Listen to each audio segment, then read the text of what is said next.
दोस्तों, आज मैं आपके सामने एक और सॉफ्टवेयर लेके आया हूँ। वो भी हमारा एम एस ऑफिस का ही है और इस सॉफ्टवेयर का नाम है एम एस एक्सेस।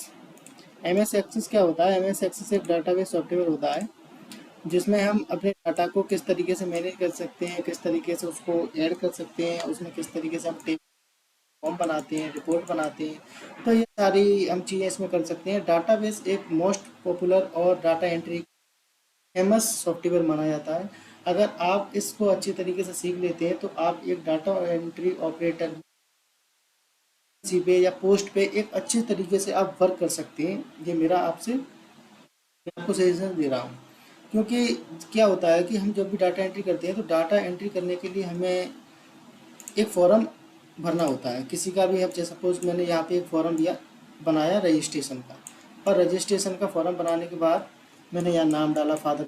इसमें क्या होता है कि मैंने एक फॉर्म बना लिया। फॉर्म बनाने के बाद यहाँ पे मैंने सबमिट का बटन कर दिया। तो इससे क्या होता है, टेबल में हम कंटेंट को टाइप न करके अगर हम किसी फॉर्म में कंटेंट को टाइप करें और उसको सेव करें तो वो काम बहुत ही आसान और जल्दी हो जाता है। उसके बाद अगर मैं चाहता हूँ कि जो मैं फॉर्म को टाइप कर रहा हूँ या इसको भर रहा हूँ तो इसकी मुझे डाटा भी यहाँ पे आ जाए, तो यहाँ पे क्या होगा, टेबल भी बनती जाएगी और टेबल के साथ साथ यहाँ पर रिपोर्ट भी बनती चली जाएगी। ठीक है, तो इसके लिए हम डाटा यानी कि एम एस एक्सेस का यूज़ करते हैं। एम एस एक्सेस का यूज़ करते हैं तो ऐसा हूँ, क्या करना है आपको। अगर आपके पास सिस्टम है तो आपको ये सिस्टम ऑन कर लेना और आपको अपने पीसी में एम एस एक्सेस को ओपन कर लेना। जैसे ही आप ओपन करेंगे, ओपन करने के बाद अगर आपका 2016 का या 21 का वर्जन होगा या 13 का होगा तो उसका इंटरफेस आपको कुछ अलग तरीके से दिखेगा। सपोज इसमें जिस तरीके से दिख रहा है, इसमें क्या होता है, जब भी हम फाइल को फर्स्ट बार बनाते हैं तो सबसे पहले वो सेव करने के लिए पूछता है कि आपको अपना डाटाबेस सेव कहाँ करना है। तो वो भी आप कर सकते हैं, जो कि 2007 वाले या 2007 वाले वर्जन में पूछता है। और हर में मतलब हर किसी भी वर्जन में पूछता है, किसी किसी में नहीं पूछता है। तो आपके सामने कुछ इस तरीके से इसका इंटरफेस खुल के आएगा। इसमें ये जो आप देखने को मिल रहा है आपको टेबल फील्ड, तो ये क्या है, टेबल हम बना लेते हैं तो उसके बाद ये फील्ड देखने को मिलते हैं हमें, तो इसको हम बाद में देखेंगे। सबसे पहले हम आते हैं होम मेन्यू से। आप आएंगे, ये देखिए यहाँ टेबल 1 दिखा रहा है, तो मैं अभी यहाँ से इसको क्लोज कर देता हूँ। ठीक है, अभी ये ब्लैंक है पूरा, एम एस एक्सेस पूरा ब्लैंक है।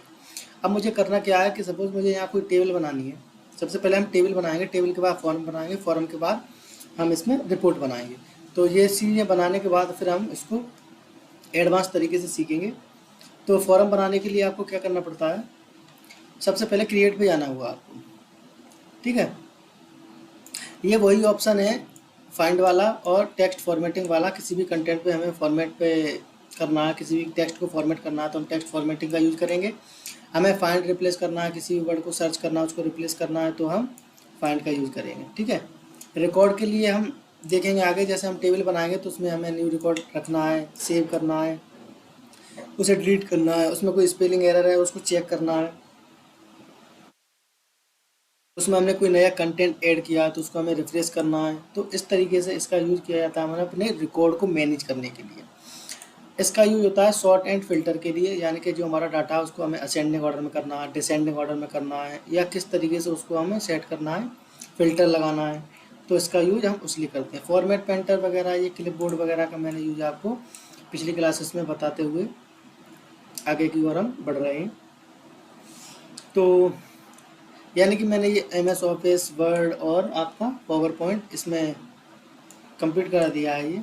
तो आप उसमें अच्छे से कवर, बेसिक यूज है ये, इस तरह तो आपको सीखे ही होंगे आराम से।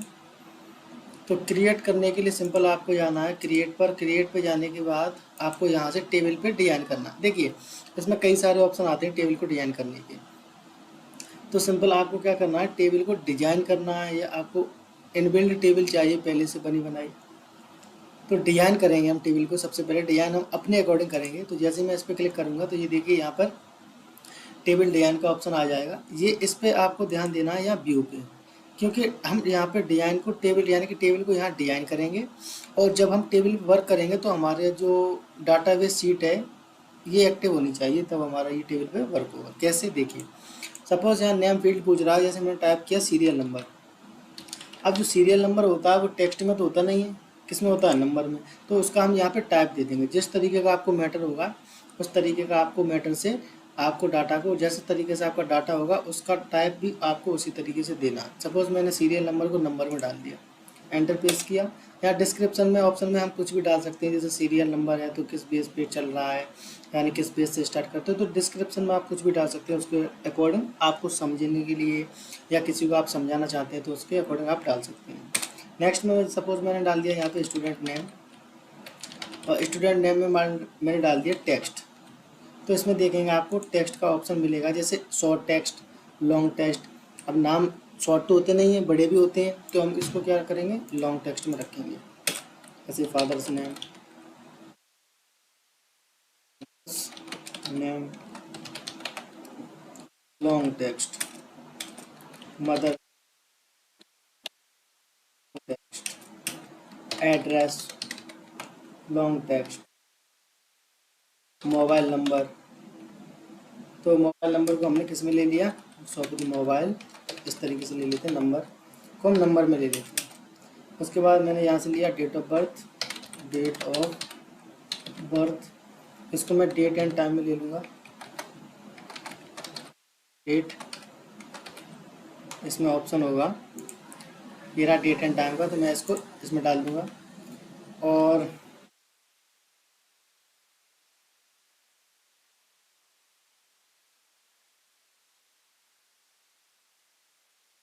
ग्रेजुएशन, यानी कि आप ग्रेजुएट हैं या नहीं हैं, तो यहाँ यस नो का जवाब दें। आप जेंडर में ले लेता हूँ, जेंडर, जेंडर में मैं यस नो का ले लेता हूँ, वहाँ पे मैं अपने अकॉर्डिंग वहाँ पे डाल दूंगा मेल फीमेल और यस नो का, इस तरीके से कर सकता हूँ। नहीं तो जेंडर में मैं मल्टीपल लिस्ट भी लगा, तो मैं यहाँ लुक भी जाता हूँ। इसको मैं आगे समझाऊंगा आपको, इसको मैं नहीं देता हूँ क्योंकि इसमें थोड़ा प्रोसेस ज़्यादा हो जाएगा। तो सिंपल मैं यहाँ पे सपोज मैं यहाँ पर ले लेता हूँ फोटो का, तो फोटो के लिए मैं अटैचमेंट का ले लेता हूँ और यहाँ डाल देता हूँ फोटो, ठीक है। उसके बाद यहाँ ईमेल आईडी का ले लेता हूँ, ईमेल आईडी, और यहाँ डाल देता हूँ हाइपर लिंक का। तो ये मेरा क्या है, एक टेबल के फील्ड बन गए और फील्ड में मैंने उसका डाटा टाइप दे दिया। अब आपको क्या करना है, यहाँ से जाना है डाटा शीट व्यू पे। इस पे जैसे ही आप क्लिक करेंगे ये सेव करने पूछेगा कि टेबल है वो किस नाम से सेव करना चाहते हैं। तो मैंने कहा इसको कर दीजिए आप स्टूडेंट रिकॉर्ड, और वो जी ये मेरी टेबल है वो स्टूडेंट रिकॉर्ड के नाम से सेव हो गई, और कुछ इस तरीके से मेरे फील्ड बन गए। अब एक फील्ड को मैं भरता हूँ, तो सीरियल नंबर क्या है मेरे ऑटोमेटिक लगी हुई है, तो वो ऑटोमेटिक ही आएंगे। सपोज मैं यहाँ टाइप करता हूँ विक्रम,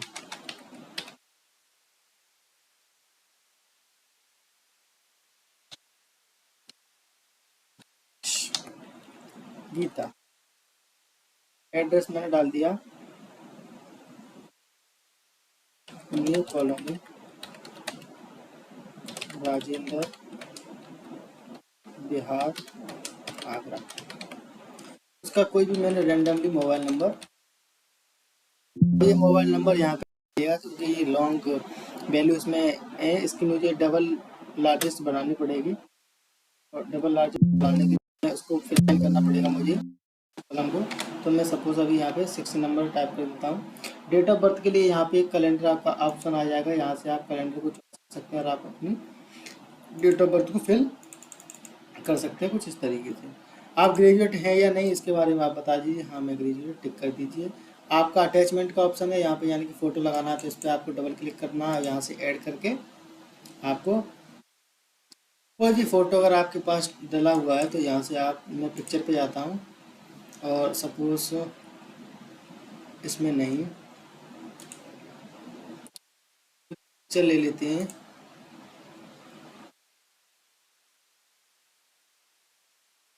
जैसे मैंने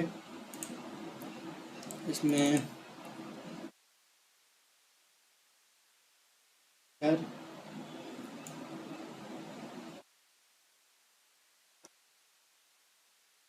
इस बंदे की पिक्चर यहाँ पे लेके ओके कर देता हूँ, तो ये पिक्चर का पाथ आ गया और वो ओके कर देंगे। ईमेल आईडी जैसे ही आप टाइप करेंगे, जैसे मैंने टाइप कर दिया vikram@gmail.com, तो देखिए उसका gmail.com उसका लिंक भी जनरेट हो गया। ठीक है, अब मुझे इसको एडिट करना, कॉलम को बड़ा करना, छोटा करना, तो मैं यहाँ से भी इसको इस तरीके से एडजस्ट कर सकता हूँ, ऐसे करके। ठीक है, इस तरीके से भी हम एडजस्ट हम कर सकते हैं और टेबल हमारी इस तरीके से रोटेट होती चली। मैं चाहूँ तो इसको हाइड भी कर सकता हूँ, इस तरीके से अपनी टेबल को देख सकता हूँ। तो सिंपल आज हमने इस तरीके से इसको आपको टेबल बनाना और आपको न्यू रिकॉर्ड जनरेट करने के लिए यहाँ न्यू पे क्लिक करते हुए बनाते चले जाना है। तो यहाँ आईडी जो है वो आपकी ऑटोमेटिक जनरेट होती जाएगी। तो इसी की और भी अच्छी अच्छी क्लासेस में आगे आपके लिए लाता रहूँगा। तो चलिए मिलते हैं नेक्स्ट क्लास में। Thank you.